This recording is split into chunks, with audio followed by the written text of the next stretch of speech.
Hi friends, welcome to the February Collage Collaboration. And I wanted to mention before I get into this video that we will be having some other collaborators and I will have them linked in my description box. So please go check out their collages as well. So this month our hashtag is Sweet February.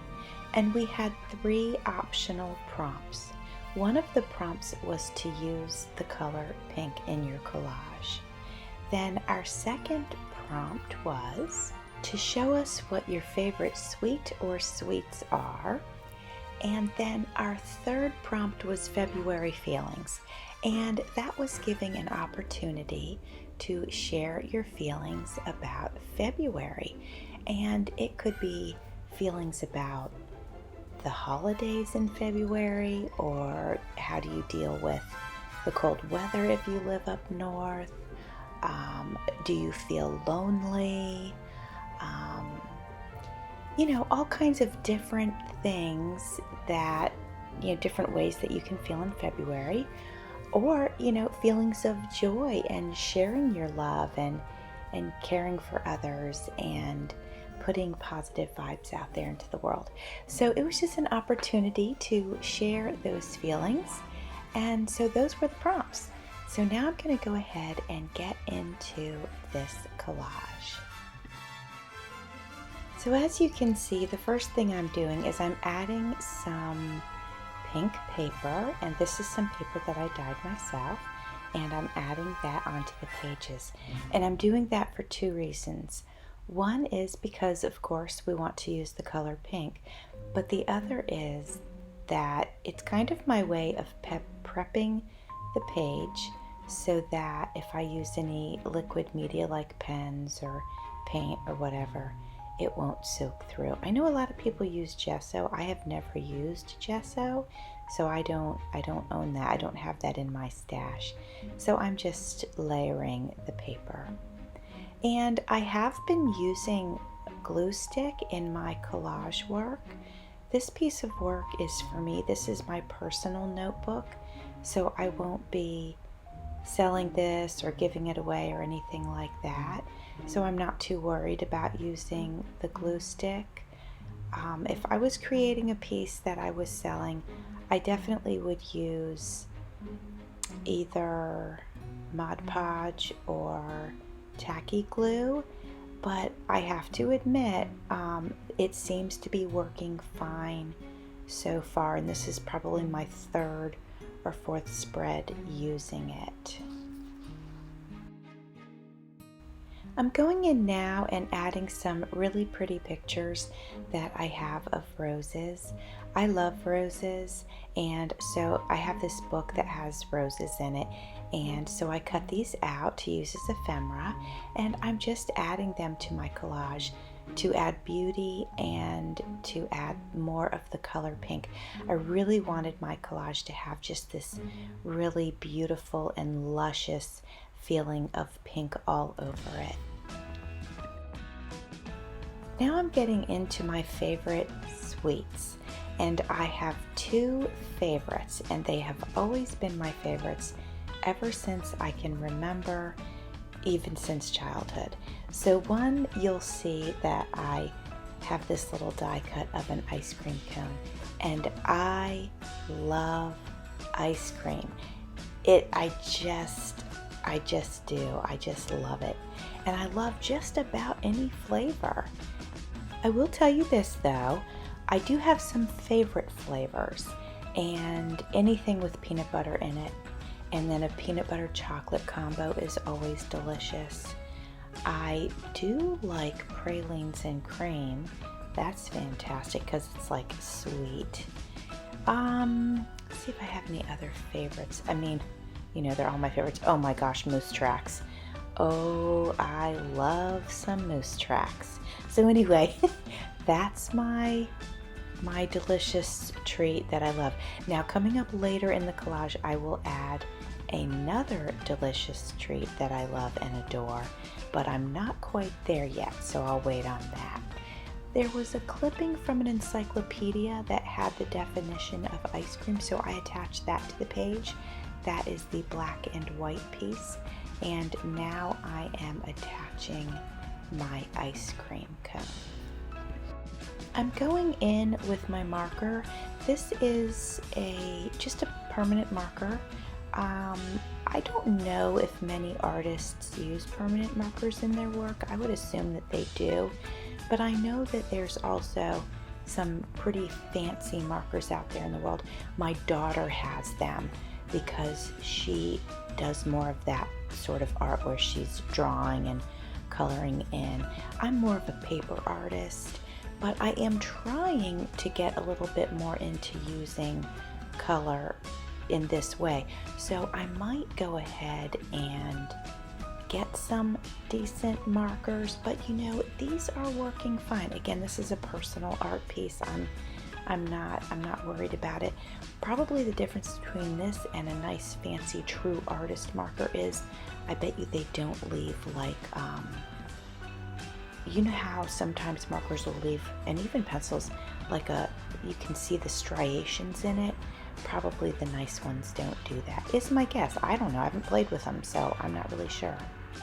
Okay guys, I have to laugh about this next part just a little bit because I broke out the watercolors, all right? And these are cheap watercolors, and this paintbrush came with the watercolors. Now let me tell you something. Paintbrushes are something I take very seriously because I do use them because I used to paint. And I believe as a creator, our tools are so incredibly important. And there is a difference between a cheap paintbrush and a good paintbrush. And any of you that paint, you know exactly what I'm talking about.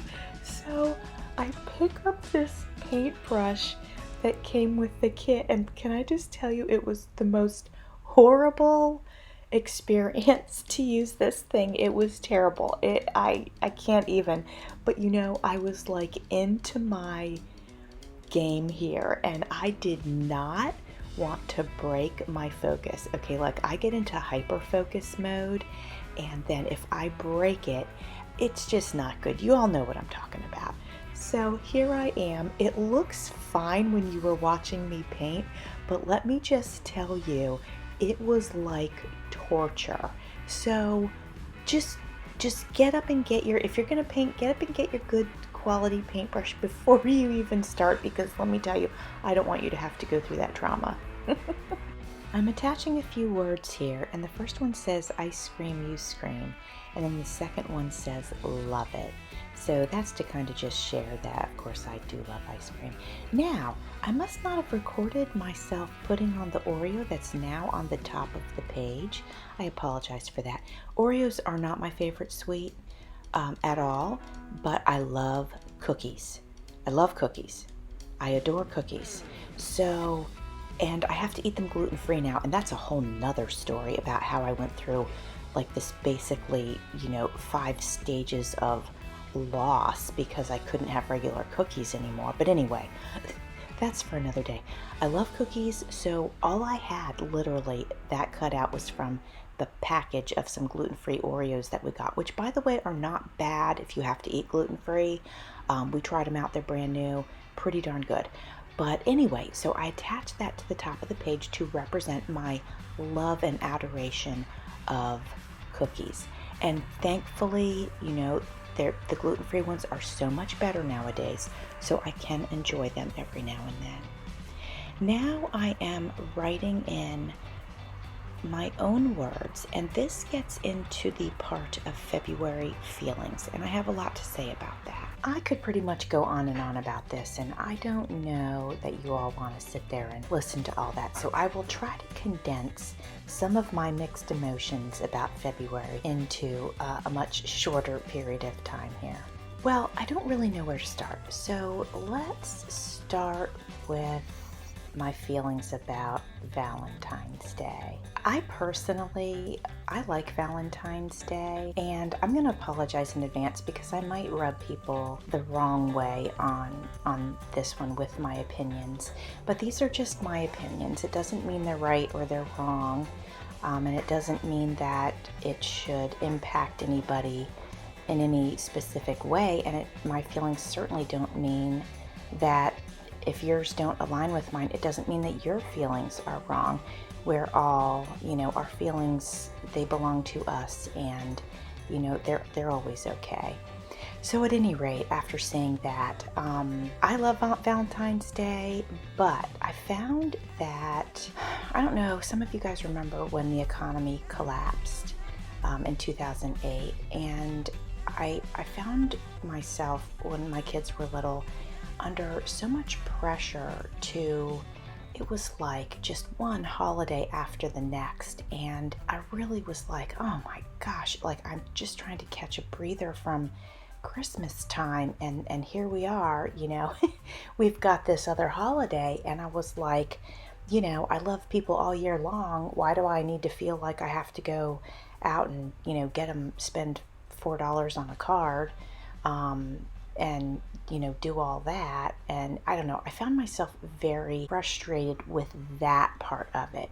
So, I just started making cards for people that I was close to. All in all, I guess what I'm trying to say is that I found myself frustrated with the commercialism of, expressing your love to someone.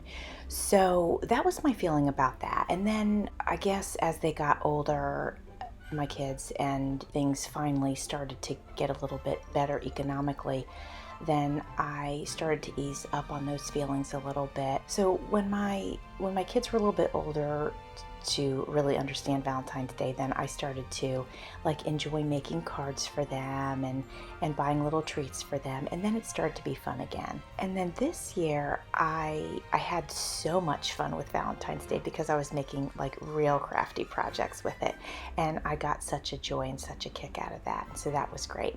Now the other feeling I wanted to express about Valentine's Day, and this is where I might offend some people, and I apologize if I do. It's not directed at you.